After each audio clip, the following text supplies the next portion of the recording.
Hey there, it's Susi Hately with Functional Synergy, and this is a video about improving your hip mobility and really helping to improve your functional movement patterns. It's one of the key things that gets missed in stretching and stabilizing work is that we tend to focus in on the exercise and not really the how of what we're doing in terms of the exercise. And so a lot of times when people are doing a movement like ankle to knee, also known as thread the needle, they can have some struggle with keeping that pelvis quiet.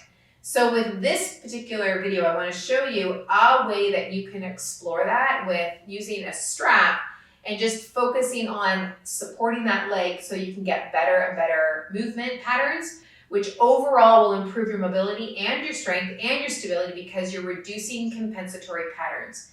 When you reduce compensatory patterns, you now are reducing other muscles' work and you're focused specifically on the muscle groups that are meant to be doing the job, right? So that reduces overall tension, strain, and yick, and improves the yum, and improves all of the neurodynamics that should be happening. And that is a big reason why you get stronger, is because now the muscle structures, the myofascial structures that are meant to be doing the work are actually doing the work. Okay, here we go.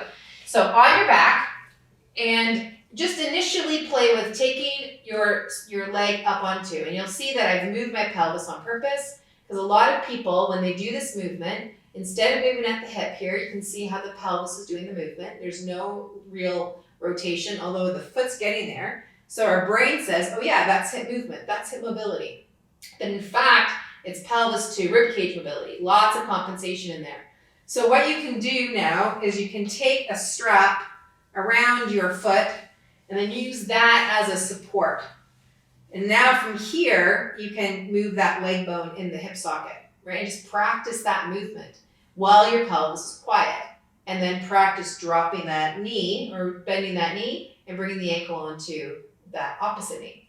If you want to add more to this, then what you can do is this. Because ultimately, to raise the leg up to the sky, this pelvis stays exactly where it is. It doesn't fall back. You don't flatten your back. You're working at bringing that leg bone up, only the leg bone up, and the pelvis stays quiet. So what you could also do is bring the strap around that foot, and then you support that coming up. You don't yank it up, you don't pull it up with your arms, but it's a support to help you bring that leg up so that you retrain that pattern.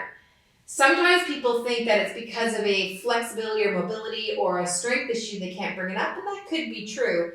But I find oftentimes it's just that they need to retrain the pattern. They just need to say, okay, brain, this is what the movement is. Now they see it, now they can start to do it. So it's often not as difficult as people think. It's just a new way of doing the movement, yeah? And then from here, you can start to rotate it. And then from here, drop that ankle down. And from there, now you can bring that hand around to the bottom of your bum and move that leg in the hip socket.